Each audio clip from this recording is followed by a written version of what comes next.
سنیں، یہ ایک مشہور مثال ہے کہ الوقت من ذہب، یعنی وقت بھی ایک سونا ہے، اور یہ تو صرف ان لوگوں کے لیے صحیح ہے جو موجودات کی قدر و قیمت محض قیاس و تصور کے ذریعے ہی کر سکتے ہیں۔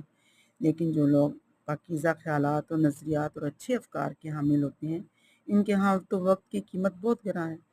ان کے نزدیک وقت کا مقام بہت بلند و عرفا ہے۔ وہ کہتے ہیں کہ الوقت هو الحیات، یعنی وقت ہی زندگی ہے۔ اے انسان، ذرا سوچ تو صحیح کہ اس دنیا میں تیری زندگی کیا ہے۔ کیا تجھے معلوم نہیں کہ تیری زندگی اس دنیا میں تو صرف پیدائش اور موت کے درمیان کا تھوڑا سا غیر یقینی اور قلیل بے اندازہ وقت مقررہ ہے۔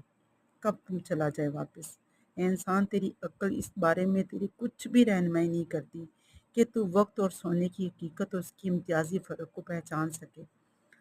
سونا تو آنے جانے والی چیز ہے، وہ تیرے ہاتھ سے نکل بھی جاتا ہے، اسے تو کھو بھی بیٹھتا ہے، یہ دوبارہ بھی حاصل ہو سکتا ہے، اسے پہلے سے کئی گنا زیادہ بھی آ سکتا ہے، لیکن جو وقت گزر چکا اور جو زمانہ بھی چلا گیا، وہ کسی صورت اور کسی قیمت پر بھی واپس نہیں آ سکتا۔ تو ذرا انصاف سے سوچ کہ کیا وقت سونے سے زیادہ مہنگا نہیں؟ کیا وقت الماس سے زیادہ مہنگا نہیں؟ کیا یہ چیز ہر چیز سے زیادہ گراں نہیں؟ یاد رکھ کہ دنیا کے تمام اراز و جواہر وقت کے مقابلے میں کوئی حیثیت نہیں رکھتے۔ وقت کے مقابلے میں ان کی کوئی قدر و قیمت نہیں، کیونکہ وقت تو سونا ہے، جواہر نہیں ہے، بلکہ ایک انمول زندگی ہے۔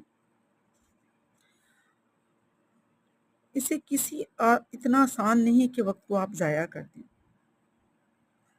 اللہ سے ڈرتا ہے تو تم کہیں رہو، موت تمہیں نہیں چھوڑے گی۔ وہ یہ بھی فرماتا ہے کہ ہر ایک کام وقت پہ کر، مگر انسان کا موت کا وقت نہیں جانتا۔ انسان اپنے موت کا وقت نہیں جان سکتا، یہ اللہ ہی جانتے۔ انبیاء کرام بھی نصیحت کرتے ہیں کہ وقت سے ہوشیار رہو، وقت کی خبر رکھو، وقت کو برباد نہ کرو، وقت کو غیر مفید باتوں میں صرف نہ کرو، گھڑی گھڑی لہجہ لہجہ کا تمہیں حساب دینا پڑے گا۔ حکماء، علماء اور دانشور بھی یہی نصیحت کرتے ہیں کہ وقت کی قدر کرو، اسے ضائع نہ ہونے دو۔